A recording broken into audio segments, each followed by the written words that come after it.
అర్హులైన పేద లబ్ధిదారులకు కేటాయించిన ఇళ్ల పట్టాలను వారికి తక్షణమే ఇవ్వాలని భూపాలపల్లి మాజీ ఎమ్మెల్యే గండ్ర వెంకటరమణారెడ్డి డిమాండ్ చేశారు. అర్హులైన లబ్ధిదారులకు వెంటనే ఇళ్ల పట్టాలు ఇవ్వాలని డిమాండ్ చేస్తూ జయశంకర్ జిల్లా కేంద్రంలోని అంబేద్కర్ సెంటర్లో బీఆర్ఎస్ పార్టీ శ్రేణులు నిరసన దీక్ష చేపట్టగా మాజీ ఎమ్మెల్యే గండ్ర వెంకటరమణారెడ్డి ముఖ్య అతిథిగా హాజరయ్యారు. గత బీఆర్ఎస్ ప్రభుత్వం పేదవాడి నీడ కోసం అప్పటి ముఖ్యమంత్రి కేసీఆర్ సహకారంతో భూపాలపల్లి పెద్దకుంటపల్లి భాస్కర్ గడ్డలో నిర్మించి డ్రా పద్ధతిలో అర్హులైన లబ్ధిదారులను మున్సిపల్ కౌన్సిల్ సభ్యులు, జిల్లా అధికారులు, మీడియా మిత్రుల సమక్షంలో ఎంపిక చేసి అర్హులైన పేద లబ్ధిదారులకు కేటాయించినట్లు తెలిపారు. ప్రభుత్వం స్పందించకుంటే ఈ దీక్ష ఆమరణ దీక్ష అవుతుంది అన్నారు. ఇదే కూడలిలో వంట వార్పుతో మొదలుపెట్టి గత 13 నెలలుగా ఎదురు చూస్తూ పనిచేస్తే పొట్టనిండే పేదలు గూడు కోసం కడుపు కాల్చుకుంటూ చేస్తున్న నిరసన దీక్షకు మద్దతుగా ప్రధాన ప్రతిపక్ష పార్టీ నేడు నిరసన దీక్ష కార్యక్రమం చేపట్టడం జరిగిందన్నారు. ప్రజాస్వామ్యంలో చట్టాలను చేసే బాధ్యత పార్లమెంట్, శాసనసభకు ఉంటుంది. ఆ చట్టాలను అమలు చేసే బాధ్యత జిల్లా కలెక్టర్, అడ్మినిస్ట్రేషన్ అధికారిగా మీది, ప్రభుత్వ అధికారులది.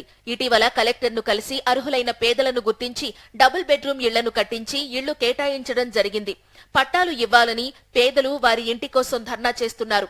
ఇంటి కిరాయి కట్టుకోలేక బాధపడుతున్నారని, వారికి వెంటనే ఇళ్ల పట్టాలను అందించి వారికి న్యాయం చేయాలని కోరామని, అయితే తక్షణమే చేస్తామని చెప్పినప్పటికీ 13 నెలలు అవుతున్నా కానీ సమయం సరిపోవడం లేదని ప్రశ్నించారు. స్థానిక శాసనసభ్యుడికి కోరేది ఒకటే, ప్రజలు మీకు అవకాశం ఇచ్చారు, మీరు కూడా 1000 ఇళ్లు కట్టి ఇవ్వాలన్నారు. కానీ స్థానిక శాసనసభ్యుడు గంటా సత్యనారాయణరావు మాత్రం పార్టీ కండువా కప్పుకో, నీకు పనవుతది, బిల్లు రావాలంటే కండువా కప్పుకో, సీఎంఆర్ఎఫ్ రావాలంటే కండువా కప్పుకో అన్న సంప్రదాయానికి తెరలేపారని ఆరోపించారు. ఇళ్ల పట్టాలను వారికి తక్షణమే ఇవ్వాలని, లేనట్లయితే పేదల పక్షాన ఆందోళన కార్యక్రమాలు ఉధృతం చేస్తామన్నారు. ఇంతకంటే ముందు దీక్షా స్థలంలో భారతీయ సంఘ సంస్కర్త, ఉపాధ్యాయుని సావిత్రిబాయి పూలే జయంతి సందర్భంగా ఆమె చిత్రపటానికి పూలమాల వేసి నివాళులర్పించారు. ప్రజాస్వామ్యంలో చట్టాలు చేసే బాధ్యత లెజిస్లేచర్కు ఉంటుంది, పార్లమెంటుకు, శాసనసభకు ఉంటుంది. దాన్ని ఇంప్లిమెంట్ చేయాల్సిన బాధ్యత జిల్లా కలెక్టర్గా ఐఏఎస్ అధికారుల మీద ఉంటుంది, ఐపీఎస్ అధికారుల మీద ఉంటుంది. కానీ ఈరోజు ఏం జరుగుతూ ఉన్నది, నేను కలెక్టర్ గారి దగ్గరికి వెళ్ళి పర్సనల్గా పోయి కలిసిన, అయ్యా కలెక్టర్ గారు, మీరు కలెక్టర్గా ఉన్నారు, పేదలు ధర్నా చేస్తూ ఉన్నారు, వాళ్ళు ఎంతో బాధపడతా ఉన్నారు, వాళ్లకు తక్షణమే 2 బెడ్రూమ్లు ఇల్లు ఇవ్వండి, ఇళ్ళ కిరాయిలు కట్టలేక నిరుపయోగంగా ఇట్లా ఎదురు చూస్తూ ఉన్నాయి, ఇల్లు కిరాయిలు కట్టలేక ఇబ్బంది పడతా ఉన్నారు, మీరు చేయండి, ఇంతే మేము తక్షణమే చేస్తాం, తొందరగానే చేస్తామన్నారు. మరి తొందర అంటే 1 రోజు, 2 రోజులు, 3 రోజులు అనుకుంటాం. వీళ్ళకు తొందర అంటే తొందరగా అంటే 13 నెలలైనా ఇప్పటి వరకు కూడా వీళ్ళకు మనసు వస్తలేదు.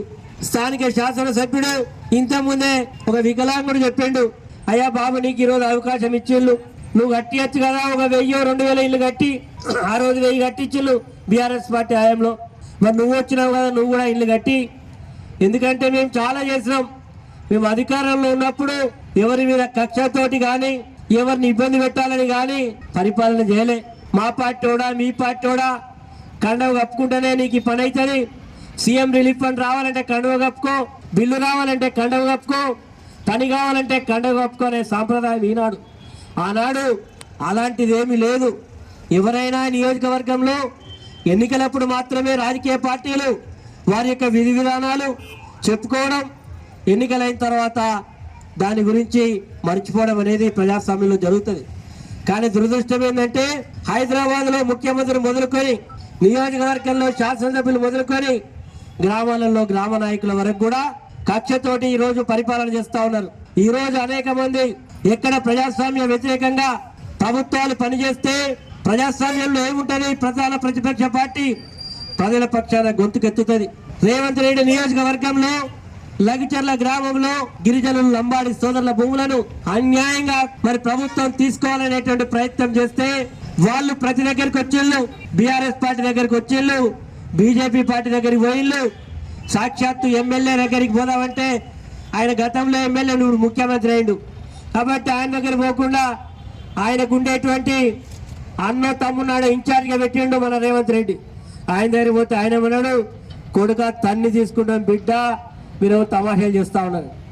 ఆ పరిస్థితులలో జిల్లా కలెక్టర్ గారు అక్కడికి పోయే సమావేశానికి పోయినప్పుడు పెన్షన్ కాగలో 4,000 అంటే వాళ్ళు కూడా అది మర్చిపోయి 4,000 వచ్చిండ్రు.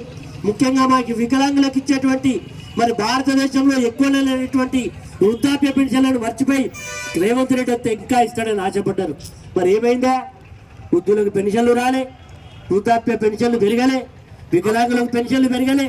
అవార్డు చేపించి పనులు ప్రారంభిస్తే ఆయన ఎమ్మెల్యే కాగానే ఈ పనులు పూర్తయితే మాజీ శాసనసభ్యులకు పేరు వస్తుందని చెప్పి కాంట్రాక్టర్ను భయపెట్టించి పనులు ఆపించి ఆ కాంట్రాక్టర్లు పోయే విధంగా చేసి ఇప్పటి వరకు కూడా పనులు జరగడం లేదు.